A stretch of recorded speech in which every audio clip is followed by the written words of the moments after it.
सबसे पहले तो ये देखो, ये ज्ञान आज तक ना किसी ने सुना और ना सुनाया, किसी के पास था ही नहीं। और जिन महापुरुषों के पास था उनको प्रतिबंध कर दिया था, मालिक ने प्रतिज्ञा करा दी थी कि अभी इसको डिस्क्लोज ना करना।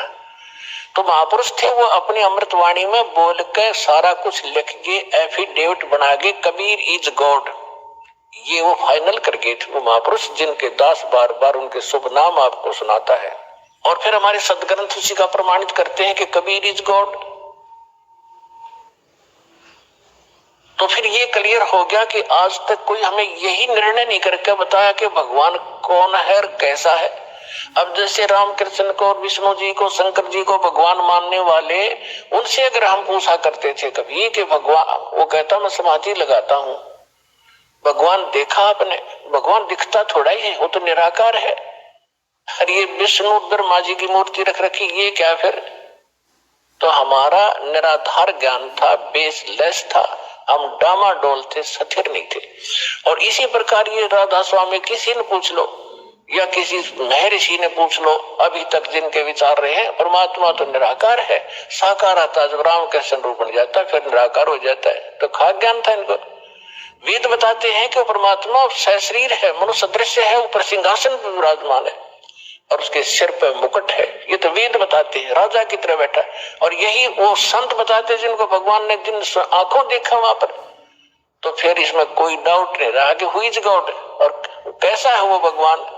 तो ये सारे कंसेप्ट क्लियर इस दास न करे, आज तक किसी ने नहीं किए। तो इसी प्रकार इस साधना पर भी विश्वास करना, किसी से डगमग ना होना, क्योंकि काल ना अपने एजेंट छोड़ रखे हैं, वो अपने कर्म बिगाड़े हैं। तो वो भी भगवान के बच्चे पर भ्रमित है, उस काल से प्रेरित है। उनका दुर्भाग्य है कि वो अशुभ काम पर लगे हैं। तो दास की उन सभी संतों से भी प्रार्थना है कि वो भी भगवान के बच्चे हैं और परमात्मा के बच्चों को मिसगाइड करके वो भगवान के दोषी हो रहे हैं। सबसे बड़ा अपराधी इस पृथ्वी पर यदि कोई प्राणी है जो गलत ज्ञान प्रचार करता है, वो भगवान का सबसे बड़ा अपराधी है। और आज देख लो, आज तक इस दास के अतिरिक्त या पहले महापुरुष रहे, उन्होंने जो ज्ञान दिया वो अपने सत्र का दे ही गए, उन्होंने आगे नहीं ये मंत्र वगैरह डिक्लेयर किए, वो बात अलग है। लेकिन वर्तमान में इस दास के अतिरिक्त सभी मिसगाइड किए बैठे ये संत, मंडलेश्वर, आचार्य और शंकराचार्य। तो ये अपराधी उस परमात्मा के, इनको चाहिए अपना भी कल्याण करावे और सच्चाई से अपने अनुयायियों को भी परिचित होने दे, इनका भी कल्याण हो जाएगा। समय आ गया, ये तो होगा ही होगा। ये कह देंगे तो इनका जो है बड़ी शाबाशी होगी, इनकी इज्जत रह जाएगी। और नहीं तो चलिए तो यहाँ आवेंगे, फिर ये अकेले बैठे रहेंगे वहां पर, रोए जाइए अपने कर्माने। आज कौन ऐसा मूर्ख है जो अपने जीवन को नाश करेगा जब पता लग जाए? तो फिर दूसरी समस्या ये आती है कि गुरु भी बदलना चाहिए।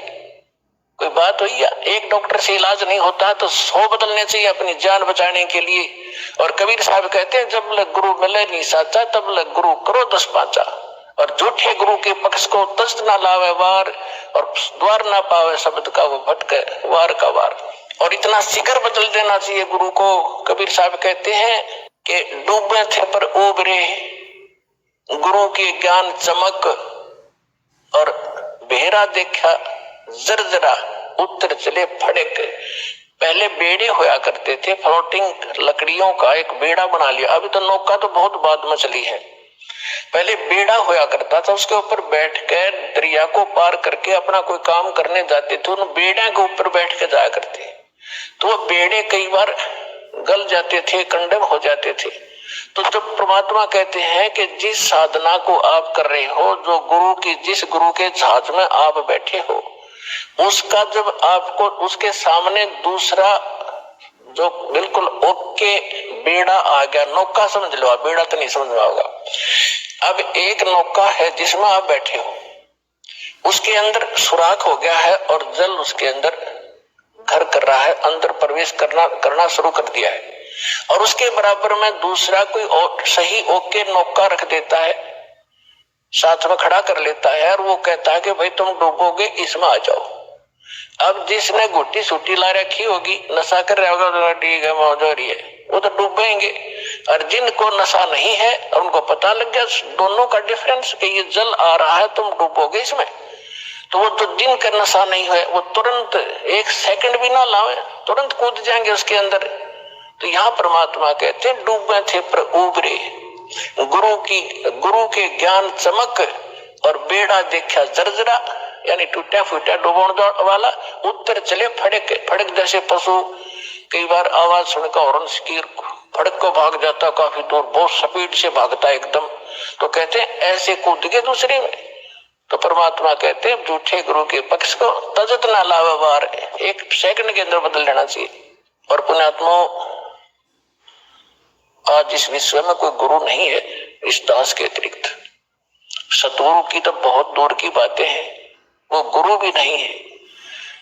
तो कबीर साहब कहते हैं गुरुआ गाम बिगाड़े संतो, गुरुआ गाम बिगाड़े, गुरुआ गाम बिगाड़े संतो, गुरुआ गाम बिगाड़े, ऐसे कर्म जीव कहला दिए ईव जड़े ना धाड़े। अब परमात्मा रह कर अपने उस ज्ञान के माध्यम से हमें बताना चाहते हैं कि गुरुआ गाम बिगाड़े संतो, इन गुरुआ गाम बिगाड़े, नकली गुरुओं ने जगह जगह गुरु बने बैठे और ऐसे कर्म जीव कहला दिए बहुत झड़े ना झाड़े। अब कोई जो भी पूजा उन्हें चिपका दी, उनका ये कर लो, श्राद्ध निकाल लो, फलाना कर लो, अब वो उनको छोड़ना नहीं चाहते, जबकि सारे शास्त्र विरुद्ध साधनाएं हैं। अब क्या बताते हैं, पाहन को परमेश्वर कहते, या निंदा बड़ी भारी, या को मोह को समझ पड़ी है पूजा दी अगारी, जो हड़का जल भर कह लाए शरणामर्थ ठहराए, जड़ के चरण धो के दीने फिर चेतन को फिर पाए। अब क्या बता रहे हैं कि जैसे पहले हमने देखा हमारे गांव में एक शिव जी का मंदिर है और कभी वहां चले जाते थे, कभी त्योहार होता था, शिव जी का मेला भरता था, तो क्या करते थे, उस जोड़ मत है तालाब में जिसमें भैंस भी माए मुद्दे उस सब नहाया करती, वह भी पेशाब करे टट्टी करे, और उसमें से भर के लाते लोटा और उसको फिर भगवान शिव जी के उस पर शिवलिंग पर डालते और फिर आगे निकलता उसको लोटे में भर लेते। उसने चरणामृत बनाकर सारे नबाटा करता पुजारी। परमात्मा कहते हैं कि जो हड़का जल भर के लाए तालाब से और चरणामृत ठहराए और जड़ के चरण धो के प्याए, उस पत्थर की मूर्ति के चरण धो के प्याए और जड़ के चरण धोकर दीने चेतन को फिर पाए, चेतन को प्याओ जड़ की जो पत्थर के चरणों का चरणामृत। फिर कहते हैं कौवा मच्छा और मीन जल पिया और बिष्टा की नमाई, गुरुआ कह तो गारा लग गया जुग जुग छूटे नहीं। भरम विभूषण शब्द हमारा, कोई गावे कोई रोवे और पांडे को तो परख नहीं, ये खिचड़ी मुंह में धोवे। कहते हमारा जो ज्ञान है ये सब भ्रम का निवारण करने वाला है, इसको सुनो। और पांडे जो यानी जो आपके गुरुजी आपको दीक्षा साधना बता रहे हैं, ये तो ऐसा है जैसे कीचड़ से कपड़ा धो रहे हो तुम, दूनी गारा लगेगी, वो साफ नहीं हो सकता जो साधना आप करें। भैरव भूत मसाणी पूजे और दुर्गा देवी ध्यावे, उत्ती के तो तब ही बाजे जो बकरे आण कटावे। भेड़ पूछ को पंडित पकड़े बादो नदी बिहंगा, गरीब दास वो भव जल डूबे नहीं साध सत्संगा। कि जिनको संतों का संग नहीं मिला, सत्संग नहीं मिला, वो भवजल के अंदर ही डूब जाते हैं। भेड़ पूछ को पंडित पकड़े, ये आपके गुरुजी कहते हैं आपको दरिया पार कराने के लिए ऐसा साधन दे रखा है जैसे कोई ये कह दे कि भेड़ की पूछ पकड़ा दे और कहते इसको लेकर दरिया में बढ़ जा, ये पार कर देगी तुझे। तो वो साधन दरिया को पार करने का नहीं है, ये तो आपको अंडरस्टूड है। उसका कौन सा साधन है कि नौका हो ओके, लीक प्रूफ हो, वाटर प्रूफ हो और उसने रखे और साथ में फिर चलाने वाला सही कार्य बिल्कुल परफेक्ट हो और उसमें बैठा फिर पार होगा। भेड़ पूछ के पकड़ने से दरिया पार नहीं हो सकती। इसी प्रकार जो साधनाएं आज तक आप कर रहे थे वो ऐसी साधना थी, मोक्ष कराने के लिए जैसा उद्देश्य ले रहे थे ऐसी थी जैसे भेड़ की पूछ पकड़ कर दरिया पार करते, और वो भी भादों वाली दरिया। भादों के अंदर सबसे ज्यादा वर्षा हुआ करती थी और सभी दरियाएं ओवरफ्लो होकर किनारों को चाटती हुई चला करती है। और ऐसे भयंकर समय में और ये साधन दे रखा आपको, तो यहाँ कहते हैं भेड़ पूछ को पंडित पकड़े भादो नदी विहंगा, और गरीबदास में भवजल डूबे जिन नहीं साध सत्संग। जिनको संत सतगुरु नहीं मिले वो यही डूब जाएंगे। कबीर साहब कहते हैं कबीर इस संसार को समझाऊं के बार, और पूछ पकड़ के भेड़ की ये उतरा चाहे पार। अब थोड़ी सी इन नकली गुरुओं की हिंदी करता हूं, उसके बाद आगे आज की कथा सुनाएंगे। अब परमात्मा क्या कहा करते, गरीबदास साहिब को भगवान मिले, सचखंड ले गए, फिर वापस छोड़ा। और परमात्मा ने पहले कहा था कि 12वां पंथ जब गरीबदास 12वें पंथ का जो संचालक होगा प्रवर्तक, उसके माध्यम से मेरी वाणी पुनः प्रकट होगी, मेरा ज्ञान दूंगा। और बीच में जैसे 600 वर्ष पहले कबीर साहब जी ने धर्मदास जी को जो ज्ञान दिया था वो कबीर सागर में लिपिबद्ध हुआ। तो परमात्मा ने पता था कि बीच में काल के दूत इसमें कोई ना कोई गड़बड़ करेंगे। आप एक अनुराग सागर है, कबीर सागर का एक चैप्टर है। तो ये कबीर पंथी विशेषकर उस अनुराग सागर को ही घसीट रहे थे।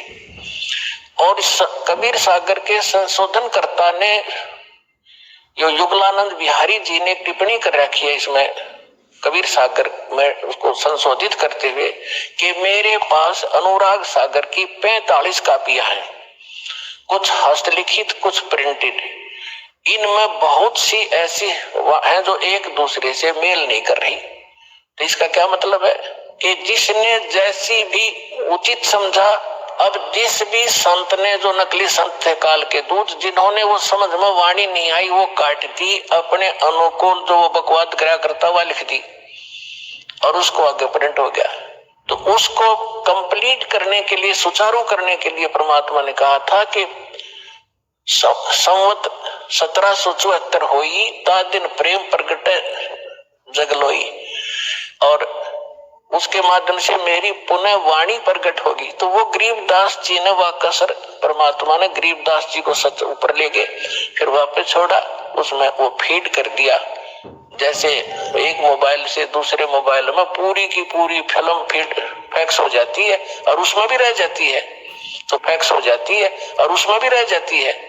तो परमात्मा ने ऐसे वो ज्ञान गरीबदास जी ने दिया। तो गरीबदास जी ने फिर इन नकली संतों के बारे में क्या बताया है, कंठी माला सुमरनी ये सभी सिलसिला मेटे, कन फूका गुरुआ मिले है जो जम मारी फेटे।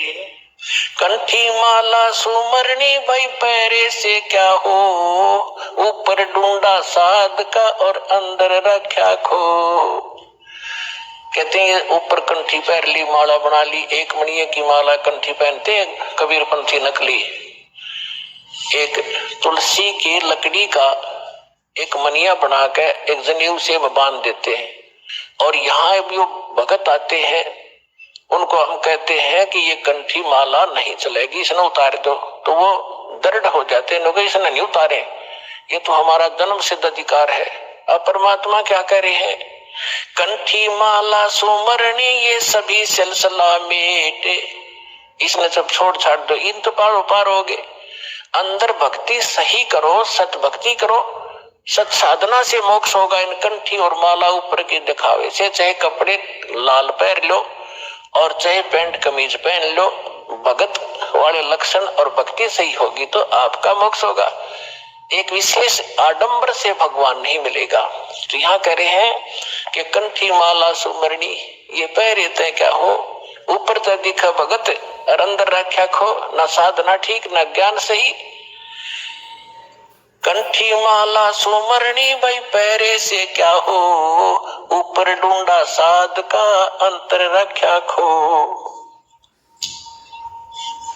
कन फूका गुरुआ में लह जाने भाव न भेद, जम के हलकारे फिर ये हाथों में लिए बेद। ओए होए होए, अपने आत्मा एक एक वाणी ऐसी अनमोल है महापुरुषों की। कहते हैं कि ये कन फूका गुरुआ मिले, कान में फूक मारनिया, और जाने भाव न भेद, और कहते हैं ये काल के हलकारे घूम रहे नकली संत जो वेदों के ज्ञाता माने जाते थे, न कख भी नहीं पता वेदों का। वेद पढ़ने पर भेद न जाने ये बातें पुराण 18, और जड़ को अंधा पत्ते खुआवे भूल गया सर्जनहारा। अगर इन्होंने वेद पढ़ा होता ये पत्थर पूछते, वेद का ज्ञान होता। तो कहते हैं ये वेदों, ये काल के दूत फिर रहे हैं, वेद को हाथ में लिए लिए। आपने एक नकली महर्षि दयानंद की सारा इतिहास आपके रूबरू कर दिया दास ने, और यो कितना शिखर में चढ़ा रखा था, सिर पर रखा था एक आदमी ने, ऐसा महर्षि नहीं, इस जैसा वेदों का ज्ञाता नहीं। तो ऐसे कहते हैं ये काल के दूत थे, वेदों का नाम ले ज्ञान सारा उल्टा ठोक रखा। तो यहाँ उसी को प्रमाणित कर रहे हैं कि जम के हिलकारे फिरे, ये हाथों में लिए वेद। जहां भी आप महर्षि दयानंद की फोटो देखोगे, वेद पहले धर रखे, उसमें चारों गणित संठे काले रखा था, लिखे लिखाए भी सुना हो जैसे, और कक का पता नहीं उस आदमी ने। तो पुण्यात्माओं, आज तक ये बिजली गिर रही थी। हम इनको महर्षि मानने से ये थे कौन, बालका जैसे ज्ञान के भी। इनका सत्यार्थ प्रकाश आपके दास ने आपके रूबरू किया, जिसको हम सर्वधारी मान्या करते, और उसमें इतना डंगा बकवाद भर रखी जो एक आम आदमी भी ना लिखे ऐसी बात, तो मूर्ख भी जो उसने लिख रखी। कहते सूर्य पे ऐसे व्यक्ति रहते हैं जैसे यहाँ पर है, सारे बाग बगीचे हैं, सारे पदार्थ है, बता। वो एक इंसान भी था और मैं ऋषि की पदवी पाएंगे। कहते हैं झूठे गुरु बहुत है ये अनगन कोट अनंत, सार नाम का भेद बतावे सो सतवादी संत। झूठा गुरु काल है ये फांसी दे अड़ाए, मारत है मैदान में वो छलबल बहुत बनाए। झूठा गुरु काल है ये गुरु का दया स्वरूप है, या मैं मीन नमेख है जैसा संवल रूख है। एक एक वाणी का निष्कर्ष देखो पुण्यात्मा। महापुरुष ये थे, वो महापुरुष भगवान से प्राप्त ज्ञान, यानी ये तत्व ज्ञान है।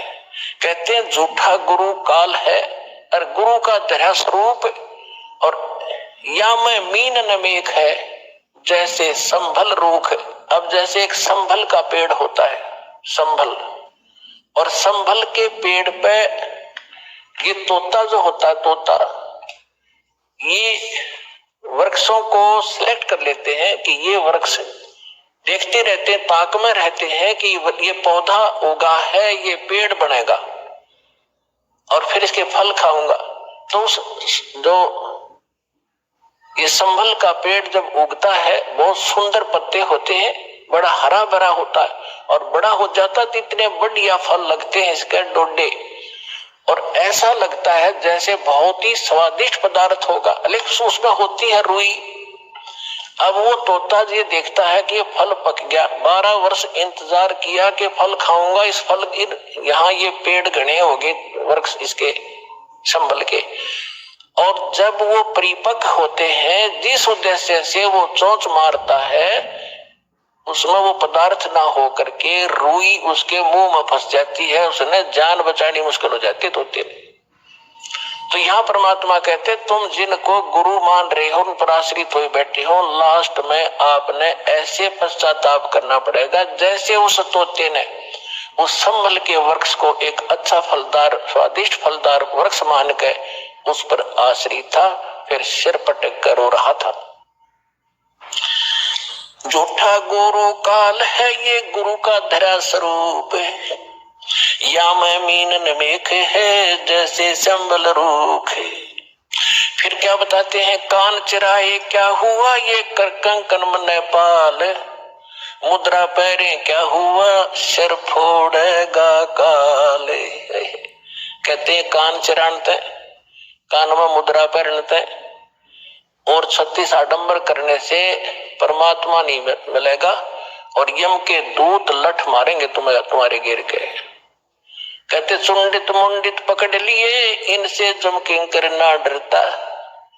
ये चुंडित कति जटा बड़ा बड़ा को बड़ी बड़ी राखो ऋषि दिखाई दे, और कति घोटम घोट करा रखा साधुपना दिखाने के लिए। कहते इन यम के दूत ना डरते इन बकवादों से, वो तो सत मंत्र, जो सच्चा नाम जिसके पास होगा उससे भयभीत होते हैं। फिर क्या बताते, मौन रहा तो क्या हुआ, ये बोलने से नो भेवे, मौनी वक्ता एक है, ना पर से जल देवे।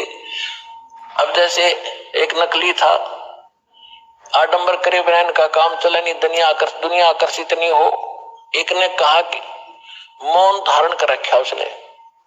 एक कबीर पंथी घीसा पंथी संत था और दास को पहले नाम देने का आदेश नहीं था जब तक 1988 से 1994 तक। तो दास इनको संत मान के इनसे परमात्मा ने इनकी तलाशी दिवानी थी मेरे तक, उससे मिलता था, चर्चा होती थी। एक दिन मैं गया तो क्या पता चला कि महाराज जी तो मौन व्रत रखा है 41 दिन का। चलो भाई ठीक है, मैं बैठ गया तो वो निकला गुफा से बाहर। तो उसने क्या किया, एक स्लेट ले रखी जो बच्चों की होती थी पहले, स्लेट पत्थर की, और एक चौक ले रखा, उस पर लिखा कि भगत जी को चाय पिलाओ, और स्लेट पे लिख दिया। तो वो चाय ले आए, फिर लिखा कब आए, वो बोला जी अभी आया हूं। अच्छा, अब वो स्लेट पे लिखे और फिर उनको कहो पानी पिलाओ। अब यहाँ वो परमात्मा कहते हैं कि मौन रहा तो क्या हुआ, जो बोले से नो भेव, इशारों से बात कर रहा, मन तो डिस्टर्ब हो लिया, बताओ उस मौन रहने से क्या लाभ हुआ तुझे। और मौनी वक्ता एक है, ना पर सैदल देव, परमात्मा के पाने के लिए ये आडंबर केवल बकवाद मात्र है आपकी, इनसे ये भगवान ही मिले। और ये भोली आत्मा इन्हीं से प्रसन्न होते हैं, बाबा जी भाई 41 दिन में, और फिर 41वें दिन उसने वो व्रत खोलना था, समागम हो गया, हजारों आदमी इकट्ठे हो गए, लाखों रुपये उसने मिल गए, हो गया उसका काम पूरा। वो भी पार और चेले भी पार दोनों गधे बनेंगे इकट्ठे। कहते सन्यासी 10 नाम है, ये शिव का धर है ध्यान, शिव की ऊपर और है, ताको कर प्रणाम। ये सन्यासी 10 नामी सन्यासी कहलाते हैं, भगवान शिव को इष्ट मानते। कहते शिव के ऊपर और परम शक्ति है, उसका ध्यान धरो जब तुम्हारा कल्याण होगा। बेखों से भगवान का दूर महल दरबारे, पाखंडी पहुंचे नहीं, दे सतगुरु पार उतारे। इन बेखों से, बनावटी आडंबरों से परमात्मा का घर बहुत दूर है, और पाखंडी वहां ना जा सकता ना ले जा सकता। सतगुरु दे पार उतार, सतगुरु आपको पार उतारेगा। डंब करे डूंगर चढ़े, अंतर झिन्नी झूले, जग जाने बंदगी करे, ये बोवे सुलभ भूले। आप देखते होंगे, हमने खूब देख रखा बिटर एक्सपीरियंस है दास का। क्या देखा करते, एक समय ये दास अपनी से ड्यूटी पर जा रहा था। दास हरियाणा सिंचाई विभाग के अंदर जूनियर इंजीनियर की पोस्ट पर था, मोटरसाइकिल पे जा रहा था अपनी ड्यूटी पे। तो रास्ते में काफी व्यक्ति इकट्ठे थे, एक ऊंचा सा स्थान था गांव में बाहर, और उस जंगल था वहां पर। वहां क्या देखा, एक बाबा जी बैठा, और दूर से दिखे 10-20 भक्त बैठे। मैं भी चला गया उधर जाकर देखने के लिए। जब तक ये दास को ये ज्ञान नहीं था, साधु संत की ऐसे अट्रैक्शन होती थी, तो वहां बैठे काफी लोग बैठे, धूना ला रखा, इन्होंने सुल्फे पीवे, भर भर चले वो भी पीवे, और चावल 10 रुपये चढ़ा दे। और तो अब वो ऊंचे पन्नों बैठे, सब ने दिखूं ताकि मेरे पुजारी आ जा। तो क्या है, तो यहाँ क्या कहते हैं, डंब करें, पाखंड करें और डूंगर चढ़े, यानी ऊपर ऊंचे स्थान पर टीले पर जाकर बैठेंगे, और अंदर पूरी बकवाद, अंतर झिन्नी झूल, और जग जाने यो बंदगी करे। आम जनसाधारण तो ये समझता है कि भक्ति कर रहा होगा, तो परमात्मा कहते ये वो सूल बबूल, ये तो अपने भविष्य में की करके कांटे बोन लग रहा है, कर्म फोड़ रहा है अपने। डंब करे डूंगर चढ़े, ये अंतर झिन्नी झूले, जग जाने बंदगी करे, ये बोवे सूल बबूले। फिर कहते हैं माला मुक्ति न होते है, मुक्ति होता है नाम। इन माला से मुक्ति नहीं होगी, इस नाम से मोक्ष होगा। चाहे माला तो जप ले, चाहे बिना माला तो जप ले, केवल ये माला पैर के आडंबर करने से बात नहीं बनेगी। अब पुण्यात्माओं, जैसे दास आज जो सत्संग एंड करेगा उसी के कारण ये आगे चल के बात बिगड़ जाती है। जैसे थोड़ा सा उदाहरण देता हूं, ये माला गलमा पहनने की परंपरा कैसे चली। जब भक्ति किसी भी युग में कभी प्रारंभ हुई थी, परमात्मा आते हैं, थोड़ी बहुत भक्ति वो स्टार्ट कर जाते हैं, चाहे प्रथम मंत्र की ही थी, तो उस माला से जाप किया करते थे। तो पहले क्या करते थे, जेब कपड़े वस्त्र इसे होते नहीं थे, माला से जाप किया और माला को आदर के साथ गले में डाल लिया करते। वो लोग दिखावा नहीं था, वो सिर्फ अपना सुरक्षित स्थान और आदरणीय स्थान सीने से लटकी रहती थी, और जब उसकी आवश्यकता पड़ती उसको जब जाप कर लिया करते थे। तो जिसके गले में माला होती वो जाप करते थे, तो बगैर मर्यादा के उन मंत्र करने वालों से अगर किसी को दुआ निकल गई वो सफल होगी। तो गृहस्थी आदमी ने को किसी ने आशीर्वाद दे दिया, उस माला वाले ने, जाप करनी ने, तो उसको लाभ हो गया, तो उनकी पूजा शुरू होगी, अपने घर घर बुलाने लगे। जब यह थोड़ी सी भक्ति डाउन होने लगती है तो फिर ये पहचान मान ली कि जो गल में माला डाल रहा है ये भगत है और इसकी पूजा सेवा करने से बहुत लाभ हो जाए। तो हम दो भागों में बट गए। तो जो माला डालने दिखता उसको हम भगत और संत मान लेते, उसकी सेवा करते, चरण धोते और उससे थोड़ा बहुत लाभ उसको मिल जाता। अब कैसे?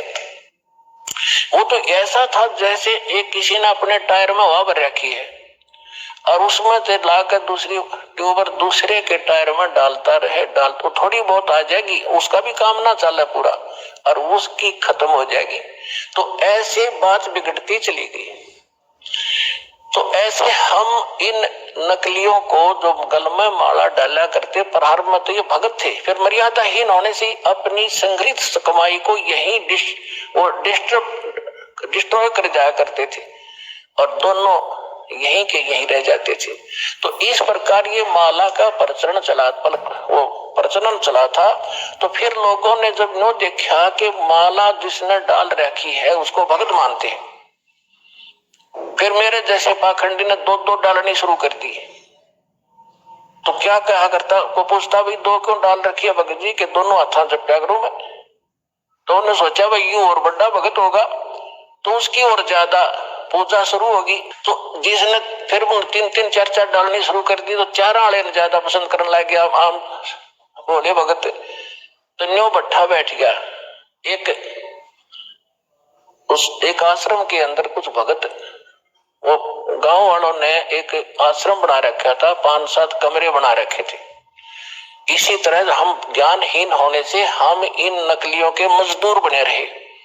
हम इनको ये थोड़ी बहुत भक्ति कर दे जैसी, और फिर हम उनसे सेवा करके रोटी टूका खुआ कर थोड़ा बहुत राहत हम ले लेते, हम इनके भिखारी बने रहा करते थे। अब दास चाहता है कि घर घर में सब धनवान हो, भगवान के खजाने में कोई कमी है तो भक्ति करेगा वो धनी हो जाएगा, भगवान की भक्ति का सारे सुख आपको प्राप्त होंगे।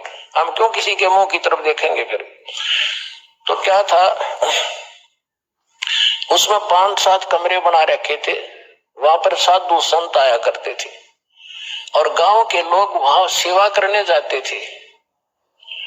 तो वो क्या किसकी सेवा करा करते? जो ज्यादा भजन करता दिखे। उन्होंने क्या पहचान कर रखी थी कि ज्यादा भजन कौन करता है? जो सबसे पहले उठ कर स्नान करके और अपने भजन पर बैठ जाता है। तो भगत वहां जो रहते थे सेवादार का, तो गांव वाले उनसे पूछा करते थे कि आज पहले कौन सा उठा था, कि आज जो उनके लंगोट सूखा करते बाहर, एक कॉपी रखते थे, वो धो के सुखा के और अपने भजन पर बैठ जाते थे। तो जो सबसे पहले बता देते थे कि ये उठा था सबसे पहले, ये इसी का लंगोट सूख रहा है, तो उसी की पूजा ज्यादा लोग करने लगे। और दूसरे जो लेट उठते थे उनको वो विशेष ध्यान नहीं देते थे, उसी का पूजा करनी, उसी को प्रणाम करना, उसी के पैर दबाने। तो दूसरे एक उनमें नकली था, आलसी सा आदमी, उसने सोचा भाई ये क्या चक्कर है, इसकी पूजा क्यों हो रही है? तो उसने पता चला कि वो बखत उठा है, इसलिए यार इन पहचान कर रखी है लंगोट की, इसका पहले सुख क्या पावे।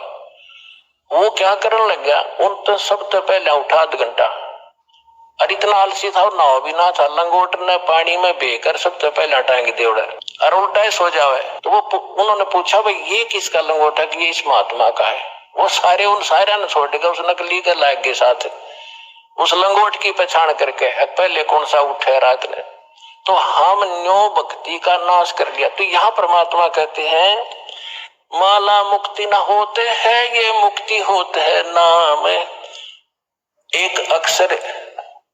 एक अक्षर बाहरा, ये उजड़ भला नगामे। कहते माला मुग्ध गवारे को गल में पैरा काठ, दगड़े दो जग के चला लखी न सतगुरु बाटे। माला मुग्ध इस मूर्ख ने गल में काठ पैर रखा, इतना मोटे मोटे मणिये, और दो जग दगड़े दो जग के चला, नरक के रास्ते को पकड़ रखा है। लखी न सतगुरु बाट, यानी सतगुरु के मार्ग का इसको पता नहीं चला। मूंड मुंडावे मूर्खा, ये कर है घोटम घोटे, बार भेख बनावे ही अंदर अनगिन खोटे। मूंड मुंडावे मूर्खा यानी कुस्ता फिरा लेते हैं, कच को कोरा कटवा लेते हैं, और कर मूंड मुंडावे मूर्खा और कर है घोटम घोट, और बाहर भेख दिखावे ही, बाहर तक दिखे बड़ा महात्मा होगा, अंदर अनगिन खोट। केले की कॉपी ने है ये फूल पान पल खाई, नर का मुख नहीं देखते जो बस्ती निकट ना जाई। एक समय इस दास को ये ज्ञान प्राप्त हुआ, तो हम अपने ऑफिस में बैठ के फिर तो हमारे पास एक यही चर्चा हो जाती है, जो भी जिसने हमारी बात सुनाई थी उसको चर्चा शुरू कर देती थी। तो उनमें से एक कहने लगा कि नहीं आपने संत तो देखे नहीं है। मैंने बताया मेरा ऐसे गुरुजी हैं, उनसे मैंने दीक्षा ली है। तो एक कहने लगा आपने संत तो देखे नहीं है। दूसरा मेरा साथी कह रहा था मैं कैसे होते हैं भाई, कि मैं एक बार ऋषिकेश गया हुआ था हरिद्वार से आगे, और वहां एक आगे जंगल है 1 किलोमीटर आगे चल के साइड में, और वहां एक महात्मा रहता है, और वो केवल एक लंगोट बांधता है केले के पत्तों की, जंगल में रहता है, और जंगल में इतना गहरा चला जाता है आदमी के तो दर्शन भी नहीं करता वो, और जय उसके दर्शन हो जाए तो बेड़ा पार हो जाता है। तो बहुत से लोग वहां इकट्ठे हो रहे थे, तो मैं भी जाकर बैठ गया, उनसे पूछा ताछी की, तो उन्होंने बताया कि एक महापुरुष रहते हैं यहाँ पर, और वो कभी कभी यहाँ दिख जाते हैं विचरण करते हुए, तो हम उसके दर्शनार्थ बैठे हैं, हो सकता हमारे भाग जाग जाए। लेकिन वो जब भी कोई आभास होता है तो भाग कर अंदर गुफा गहरी जंगल में भाग जाता है, आदमियों को दर्शन नहीं देता। तो कहने लगा कि एक बता रहा था कि मैंने एक दिन थोड़ी सी दर्शन हुए थे, बस एकदम फिर वो पीठ फेर कर भाग गए, बस उस दिन थोड़ी सी कसर रह गई ना बेड़ा पार हो जाता। तो उसी आस में 20-30 आदमी बैठे थे वहां। अब इस परमात्मा के ज्ञान से वो निर्णय होगा कि वो के था, वो कौन था।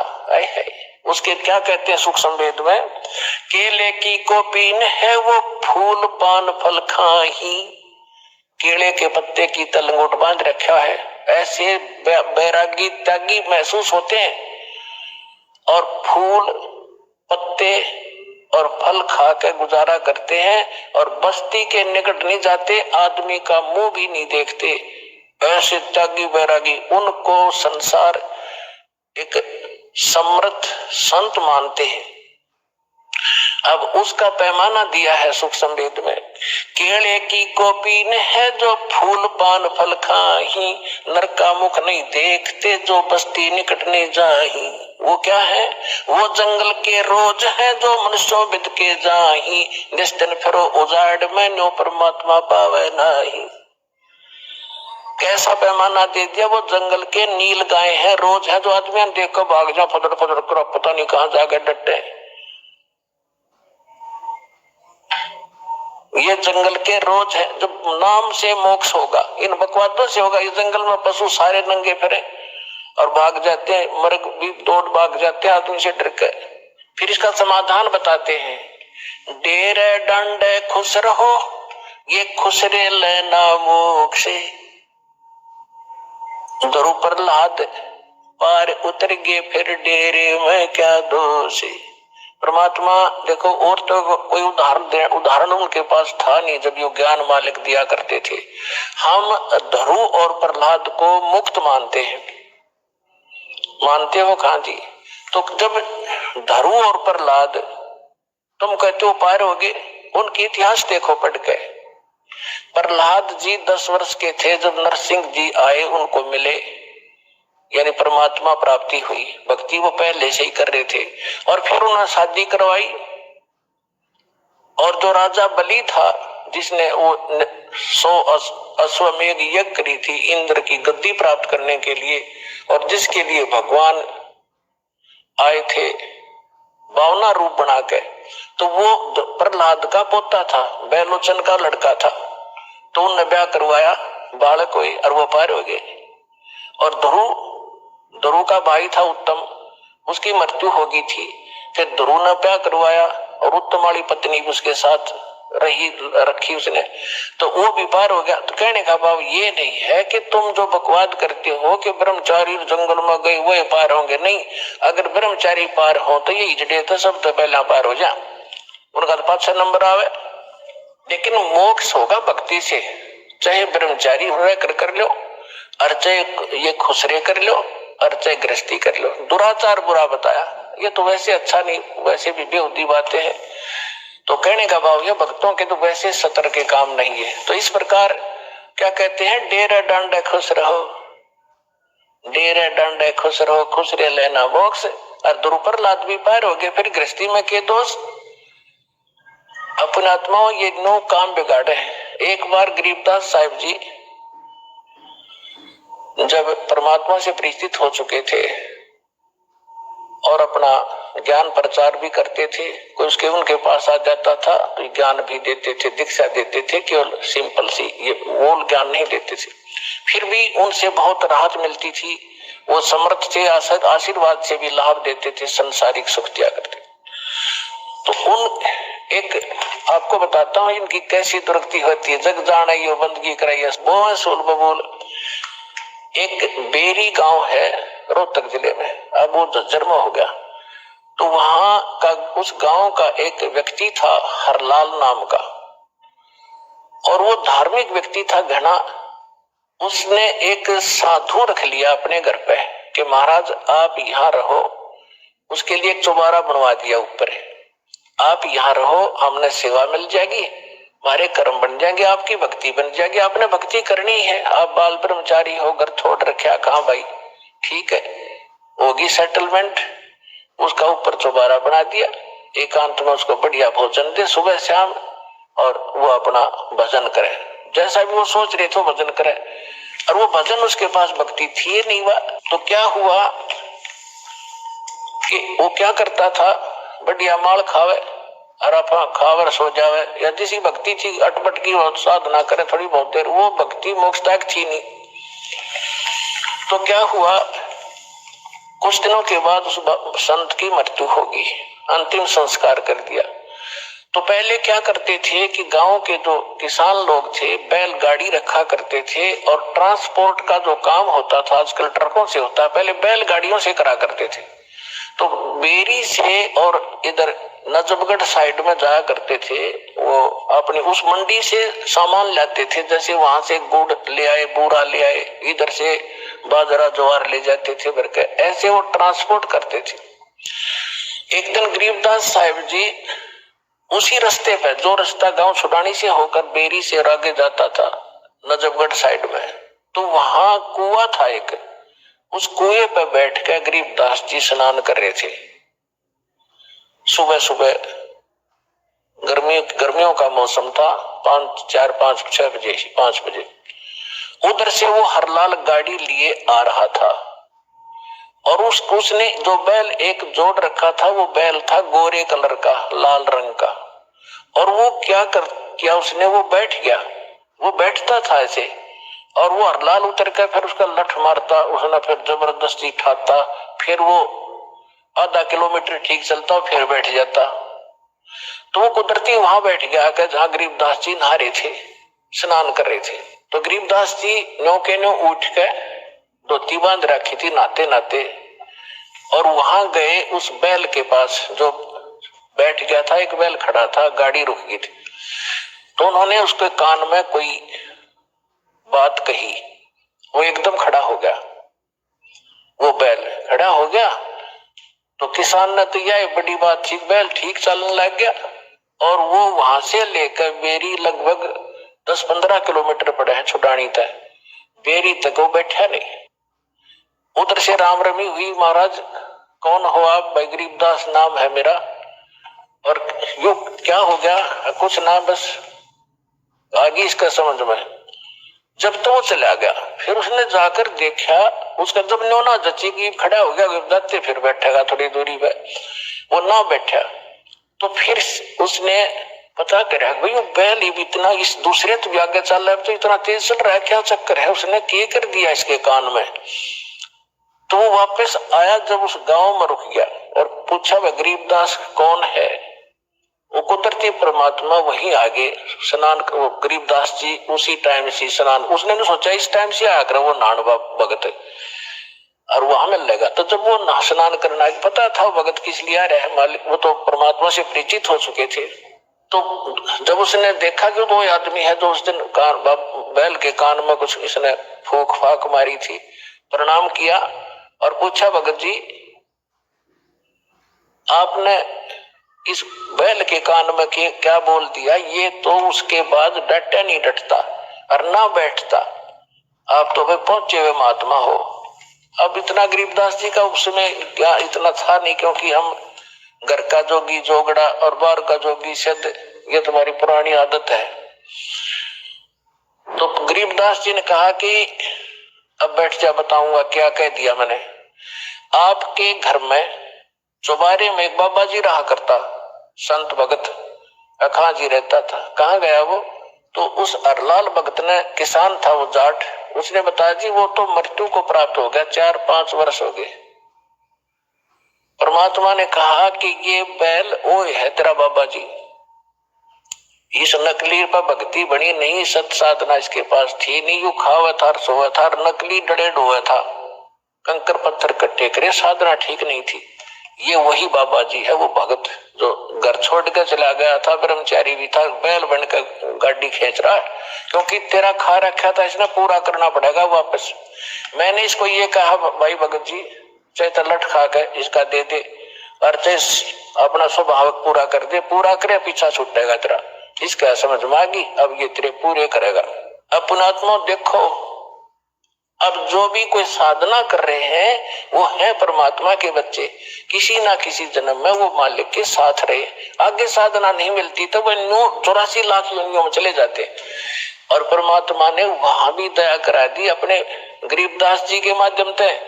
हरलाल का मन फेर दिया कि अभी भगत था यू और यू बैल बन गया, इसकी दुर्भाग्य, पर आज के बाद इसने मैं गाड़ी में नहीं जोड़ूंगा, अलग से बांध दिया, चारा चरावे और बैठे रहे।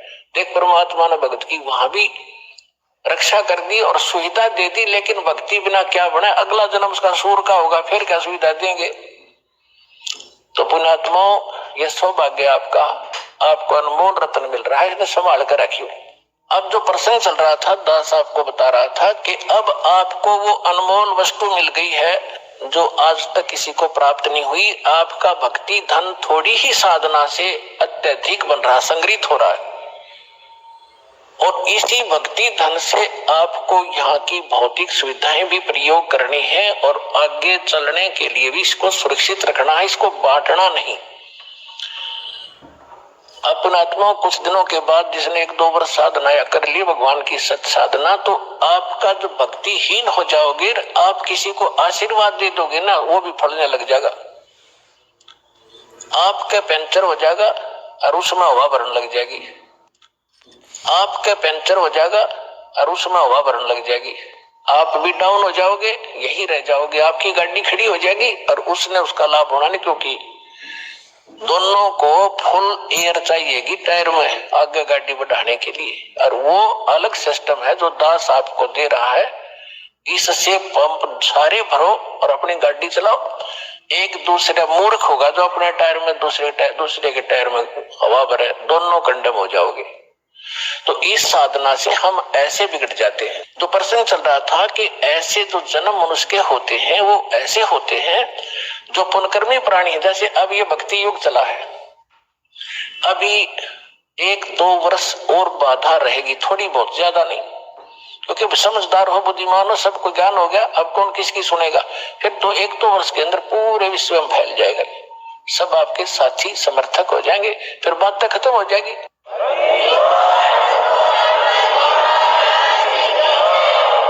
फिर जो मर्यादा आप करोगे आपका सहयोग देंगे और वो भी वो मर्यादा ही पालन कर रहे होंगे, तो आपका भक्ति खंड नहीं होगा, आप भी सफल होंगे और वो भी होंगे।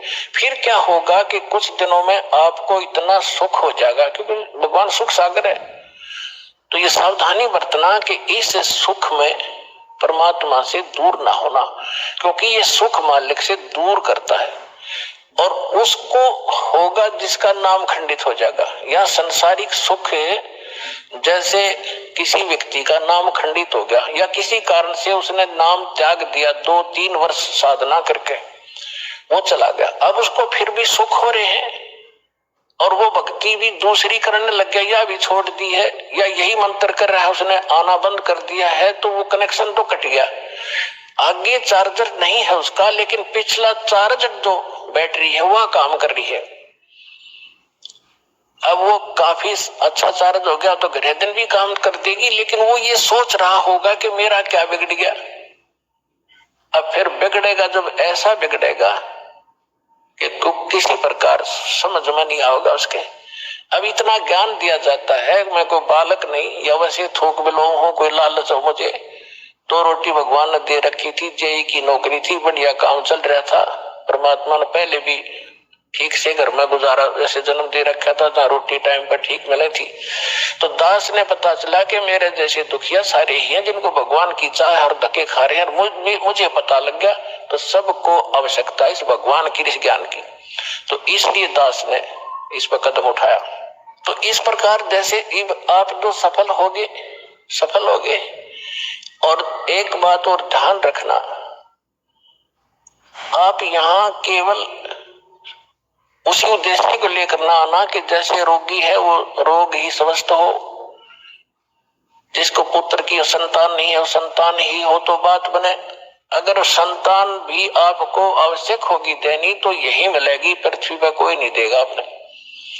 और जो आपका रोग निवारण होगा तो यही होगा, पृथ्वी पर कहीं होगा भी नहीं, और होगा ही होगा, रोग तो निवारण होगा ही होगा। बाकी संतान भी परमात्मा अगर चाहेगा तो सब कुछ कर सकता है, उसका एक लंबा इतिहास है, फिर बताऊंगा, ऐसी बात नहीं। यहाँ हजारों ऐसे प्रमाण हैं जिनके 10-10 वर्ष, 12-12 वर्ष और 15-15, 20-20 वर्ष ब्याह न हो गए थे और बच्चा नहीं था। सारे सब आजकल तो सारे जो है ना भौतिक और सारे ट्रीटमेंट है, ये भी करवा के छक लिए थे मालिक ने, उनको भी संतान दे दी। ये तो कोई बड़ी बात नहीं है, लेकिन हमारा